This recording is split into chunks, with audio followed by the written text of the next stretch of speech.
Hi guys, it's Sam here from daytips.com, helping you to grow your eBay business.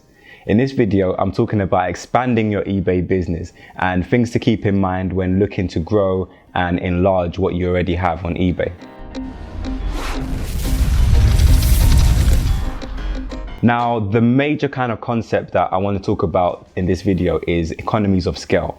And it's extremely important when thinking about expanding your eBay business. So what is economies of scale? Some of you may have heard of it before. Basically, when your eBay business begins to grow, your unit costs should begin to decrease. When you find a wholesale supplier, let's say I find a wholesale supplier who sells pens. If I buy 50 pens, he might sell me each pen for 50 pence each. But if I buy 100 pens, he might give me a discount and sell it to me for 30 pence each. Now that's known as economies of scale. So because I'm buying more, he's more inclined to give me a better price, and in turn my unit cost or my cost per pen is a lot cheaper. So this works in the same way on eBay, and it's kind of the way in which you should be thinking about your eBay business and expanding and growing your eBay business, especially if you're buying products at a wholesale price to sell on at a retail price.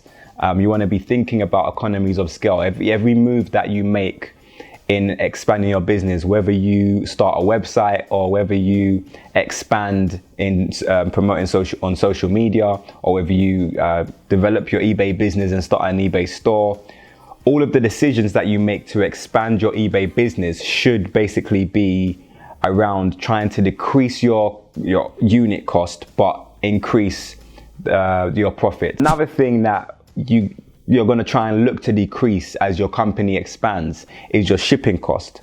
Now, you might, when you started your eBay business, you probably just shipped your items out at your local post office. Now, as your eBay business begins to expand, you might want to find a courier who is able to offer you a fixed price per month. So let's say, for example, the shipping at your local post office would cost you, I don't know, maybe £2.50 per item, and that's your shipping cost per item. Now, if you're shipping 1,000 items a week, for example, now that's going to cost you a whole lot of money. So what you might want to do is find a local courier or a courier who is reliable, and see if they can offer you a deal. If you can pay a fixed amount per month, that would hopefully mean that your unit cost will be less.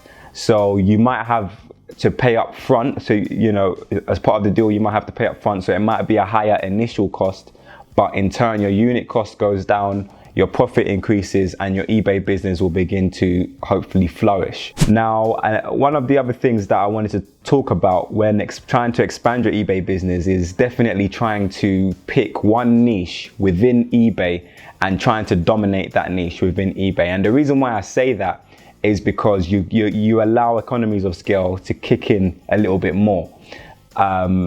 Let's say, for example, I specialize in selling sports socks on eBay. So that's my niche. That's my category kind of thing. If I find a reliable wholesaler who specializes in manufacturing sports socks, then I'm one step ahead of the game, because if I find a new potentially profitable product that I want to add to my inventory, all I have to do is contact my supplier who supplies me with all of my sports socks, ask him or her to manufacture it for me, and they can do that for me. Also, because I'm only dealing with one supplier, that means that I've already built a relationship with that supplier and I'm not risking any money. So if my eBay business is expanding and I send him a couple $1,000 or a couple £1,000, I'm not worrying thinking, oh, am I going to get my money from this supplier? And that's where a lot of eBay sellers go wrong. They kind of send all of this money to a strange wholesaler in China that they've never dealt with before. But if you use one wholesale supplier, start off with that wholesale supplier, have them send you a free product so you can test how the product is, contact a legal professional, and kind of ask the legal professional what types of questions you should ask the wholesale supplier before you send out any money. And again, these tips are all on my website, daytips.com. But to cut a long story short, if you're in one niche, then it's likely that you have one wholesale supplier, or you would have found one wholesale supplier who can supply all of your needs. So when you find one wholesale supplier, also means that your unit cost will go down, like I mentioned, in economies of scale. And the way this works is that if you're buying 1,000 products from one supplier, even if your products vary, so you might have 1,000 products that you're buying from him each month, but 100 different variations of sports socks, for example. So because you're sending all of the money to that one person and you're giving him so much business, he's likely to discount your unit cost considerably. So whereas some people would have to pay him maybe £5 for one pair of sports socks, because you're buying 1,000 a month, he's only going to charge you £1 or 50 pence per unit.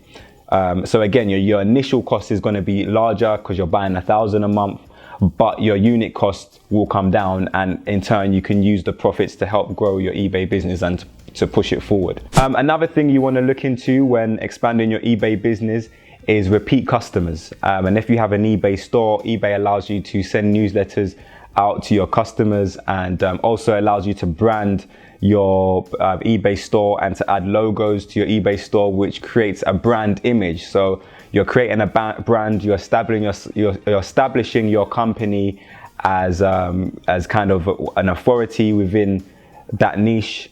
And that's what you really want to do. You want to establish yourself as an authority in the niche, and you want to make sure that you're supplying quality products. So when people think of, my example was sports socks or whatever it is that you sell, that you're the go-to person on eBay.